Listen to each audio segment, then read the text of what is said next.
Sir క్రైస్తవుల media sir ఇది క్రైస్తవ మీడియా. 2 ప్రశ్నలు అంతే సార్. అంటే ఈ మధ్య కాలంలో రాధా మనోహర్ దాస్ అని కావచ్చు, ఇంకా రకరకాలైన వ్యక్తులు మత సామరస్యం అనేది చెడిపోతుంది. మత సామరస్యం అనేది చెడిపోయి చాలా భయంకరంగా దాడులు జరుగుతున్నాయి. దీని మీద మరి ప్రభుత్వం ఎందుకు బట్టి చర్యలు తీసుకోవట్లేదు? అది క్రైస్తవులు కావచ్చు, హిందువులు కావచ్చు, ఒకళ్ళ విశ్వాసాలను కించపరిచేలాగా బహిరంగంగా జరుగుతున్నా ఎందుకు సామరస్యాన్ని కాపాడాల్సిన బాధ్యత ప్రభుత్వం పైన ఉంది. దాంట్లో అధికంగా విశ్వసించేవాడిని, నమ్మేవాడిని నేను. ప్రతి సంవత్సరం కూడా నగరంలో ఉన్న ప్రముఖమైన పాస్టర్స్తో పిలిచి గ్రాండ్ క్రిస్మస్ నేను నా సొంత డబ్బులతో పెట్టుకునే వ్యక్తిని. అలాంటి కార్యక్రమాలు చేస్తాను. లెంట్ సీజన్లోని మా కాశీ నవీన్ గారితో 11 రోజులు ఉపవాసంలో ఉంటాను నేను కూడా. కాబట్టి ఆ మతాన్ని విశ్వసిస్తేనే కదా నేను చేసేవాడిని అవుతాను.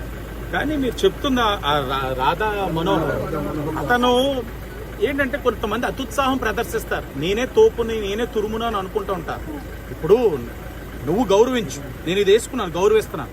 అలాగే ఎదుటి వాళ్ళని కూడా గౌరవించాలి. అప్పుడే నువ్వు మనిషి అవుతావు. చర్యలు తీసుకున్నారు. ఎస్పీ గారు కేసు కట్టానంటున్నారు. కాదు, కేసు కట్టడంతో పాటు అతని ట్రాక్ రికార్డు కూడా, గతంలో ఆయన ఏం పోస్టులు పెట్టారన్న దాని మీద కూడా ఇన్వెస్టిగేట్ చేసి ఫర్దర్గా ఆయన వల్ల కానీ అలాంటి వారి వల్ల కానీ ఈ రాష్ట్రంలోని ఏ విధమైన మతాల మధ్యన సమస్య అనేది లేవనెత్తకుండా చేయవలసిన బాధ్యత ఉంది. ఆ కార్యక్రమం కూడా చేస్తాం. నమ్మండి, ఆ కుటుంబానికి ప్రగాఢమైన సానుభూతి తెలియజేస్తాం. అందరూ ఎమోషన్ తోటి ఉన్నారు, బాధతో ఉన్నారు. నేను అక్కడి నుంచి వస్తా ఉంటే మండుతా ఉంది, కాలుతా ఉంది. కానీ నేను ఒకటే అనుకున్నాను, లేదు తమ్ముళ్ళతో మాట్లాడాలి, వాళ్ళకి ధైర్యం ఇవ్వాలి. ఇది తప్పించుకొని వెళ్ళే వాళ్ళు ఉంటారు, నేను సమాధానం చెప్పే వెళ్తాను. ఎందుకంటే మన వైపు తప్పు లేనప్పుడు చెప్పాలి. కానీ డిపార్ట్మెంట్ కూడా వెంటనే దీన్ని తీసుకుని దీన్ని నిర్ధారించేస్తే రేపు మనకి కొన్ని ఫైండింగ్స్ వచ్చినప్పుడు తప్పు పడతారు. కాబట్టి క్లియర్గా ఇన్వెస్టిగేట్ చేసి డిపార్ట్మెంట్ వారు వెరీ ట్రాన్స్పరెంట్ ఇన్వెస్టిగేషన్ చేస్తా ఉన్నారు. క్లియర్ ఇన్వెస్టిగేషన్ అవుతుంది. రాజకీయంగా ఎవరు చెయ్యొద్దని విజ్ఞప్తి చేస్తా ఉన్నారు. రాజకీయంగా వద్దు.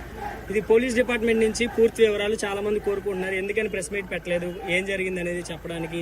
ఇంతవరకు నిన్న యాక్సిడెంట్ అనుకున్నాం, కొన్ని ఫైండింగ్స్ తోటి ఆ సెక్షన్ ఒకటి సస్పీషియస్ డెత్ కింద మళ్ళీ కట్టారు.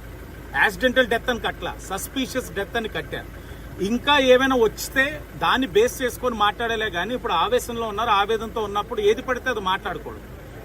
ఒక గౌరవమైన బాధ్యత కలిగిన ఉన్నతాధికారులు అన్నిటికీ అవగాహన చేసుకొని మాట్లాడాలన్న ఉద్దేశంతో ఎస్పీ గారు టైం తీసుకున్నారు.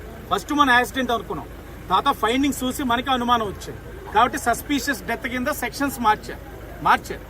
ఇంకా ఏదైనా ఉంటే ఫైండింగ్స్ అన్నిటిని కన్సాలిడేట్ చేసుకుని మాట్లాడాలన్న ఆలోచనతో ఆగారే కానీ వేరే దురుద్దేశం అయితే లేదు. నమ్మండి. Thank you. అమ్మా